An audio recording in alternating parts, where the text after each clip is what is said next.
हाय रे, वो कल मुही फिर आने वाली है।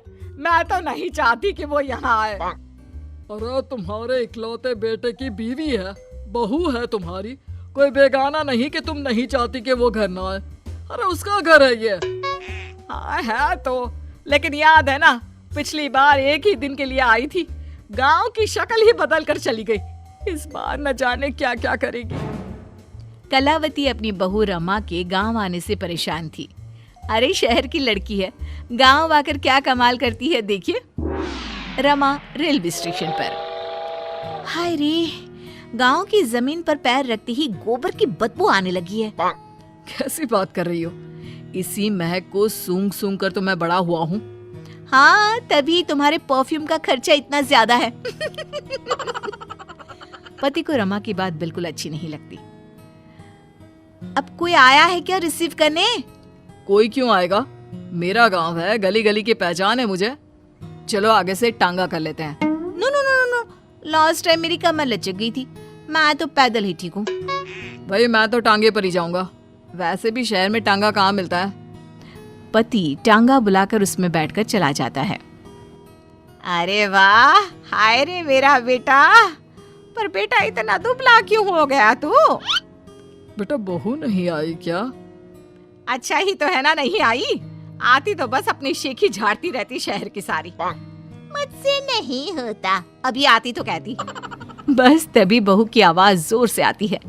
हाय रे, मेरे पैरों में मट्टी लग गई है। क्यों नहीं सरकार को बोलकर आप लोग सड़कें पक्की करवा लेते हैं? छी छी छी छी। कोई तो मेरे पैर में पानी डाल दो। अरे ये कहां से आ गई? मैंने तो सोचा था मेरा बेटा अकेला आया है।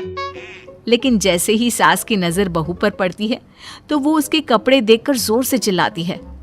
अरे ये क्या पहन कर आ गई यहाँ? पता भी है कि कहाँ है वो?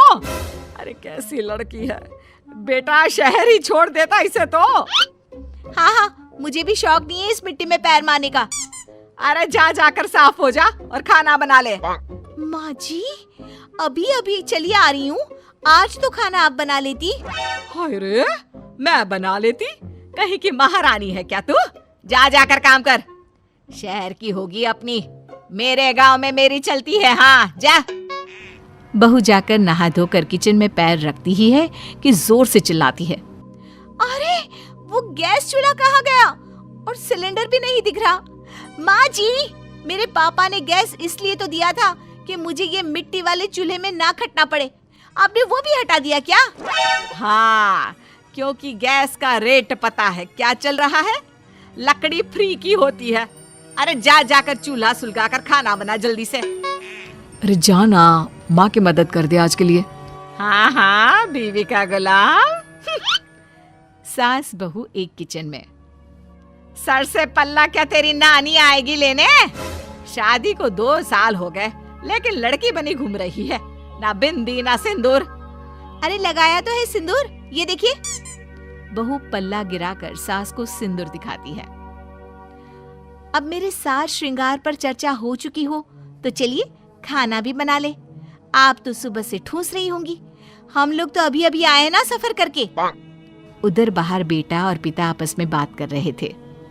क्या है पापा, माँ को कुछ तो समझाइए, कैसी रहती है वो मीरा के साथ? अरे अभी तो शादी हुई है, प्रोफेशनल लड़की है, वो काम ना करे तो हम लोगों का घर ना चले। देख बेटा, तू ये सास बहू के बीच में ना बोले तो ही अच्छा होगा। ये ऐसा रिश्ता है कि कुछ भी कर लो मन मुटाव तो बना ही रहेगा। हाँ वो तो है पापा, लेकिन चलिए देखते हैं। शाम को मीरा स्कर्ट पहन कर आती है। हे सासू माँ, मैं जरा बाहर जा रही हूँ। पास में वो जो मौसी रहती है ना, जो शहर से आई थी अपने पति के इलाज के लिए, उन्होंने घर बुलाया है। कौन वो विमला मौसी? अरे ना ना, उनके घर ना जाना। उनके घर मौसाजी नहीं रहे हैं, 2 हफ्ते पहले ही देहांत हो गया उनका। ऊपर से तू ये फराक पहन कर चली जाएगी। अरे ना बाबा ना। ओहो, फिर तो जाना ही चाहिए, आप भी चलिए ना। ना ना, तेरे जैसे कार्टून के साथ तो मैं कहीं ना जाऊं। बहू मॉडर्न कपड़ों में गांव की मौसी के घर जाती है, जहां सभी घर वाले उसे देखने लगते हैं। अरे ये क्या हो गया? कौन आया है जो सारे ऐसे देख रहा है? माँ कोई कबूतरी सी लग रही है, देख तो। मौसी के सामने बहू को देखकर वो उसे पकड़कर रोने लगती है। हाय रे बहू, क्या बताए, तेरे मौसा जी नहीं रहे। शहर में तेरे घर पर रहकर मैंने उनका इलाज करवाया, लेकिन मैं बचा नहीं पाई उनको। देखिए मौसी, जो होना था वो तो हो गया, लेकिन अब कैसे चलेगा घर? तभी एक सरकारी आदमी उनके घर आता है। ये विमला देवी कौन है? मैं ही हूँ। कौन है, कहाँ से आए हैं आप? मैं आपके पति के दफ्तर से आया हूँ। ये कागज में आपके साइन लेने हैं, जरा जल्दी कर दीजिए।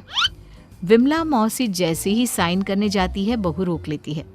रुकिए मौसी, कभी भी आंख बंद करके साइन नहीं करना चाहिए। देखिए तो क्या लिखा है पेपर में। अरे बिटिया, हम कहाँ पढ़ना लिखना जानते हैं। जब से ये गए हैं साइन ही तो किए जा रहे हैं। लाइए, मैं पढ़कर देखती हूँ कि क्या है। देखिए मैडम, ये इन लोगों के घर का मामला है। आप ना ही बोले तो ठीक है, इसमें कोई गलत बात थोड़ी ना लिखी है। अरे हम चोर नहीं, सरकारी लोग हैं। जाने दे बहू, कुछ गलत नहीं होगा। अरे पर पेपर पढ़ने में कितना वक्त लगता है, और अगर कुछ गलत नहीं है तो आपको परेशानी क्या है? बहू पेपर छीन कर पढ़ लेती है और फिर, मौसी, इस पे साफ साफ लिखा है कि मौसा जी की जो नौकरी थी, जो आपके बड़े बेटे को मिलनी है, उसे आप अपनी खुशी से इस आदमी को देने को तैयार हैं। हाय रे, ये तो अनर्थ हो रहा था। अब ये जाएगा पुलिस के हवाले। पुलिस आदमी को ले जाती है। तब तक घर के बाहर भीड़ लग जाती है। सास, ससुर और पति भी वहां आ जाते हैं। मुझे तो लग रहा है कि बहू शहर से गांव जैसे मेरे लिए ही आई है। अरे भला हो बच्ची का जो मेरा घर बर्बाद होने से बचा लिया। कमला दीदी, भगवान ऐसी बहू सबको दे। अरे और क्या, इसीलिए तो मैंने पढ़ी लिखी बहू चुनी अपने बेटे के लिए। चूल्हा चौका तो सभी कर लेते हैं, लेकिन उसके साथ ही लड़की का पढ़ा लिखा होना बहुत जरूरी है। चल बहू, घर चलते हैं, रात के खाने की तैयारी भी तो करनी है ना।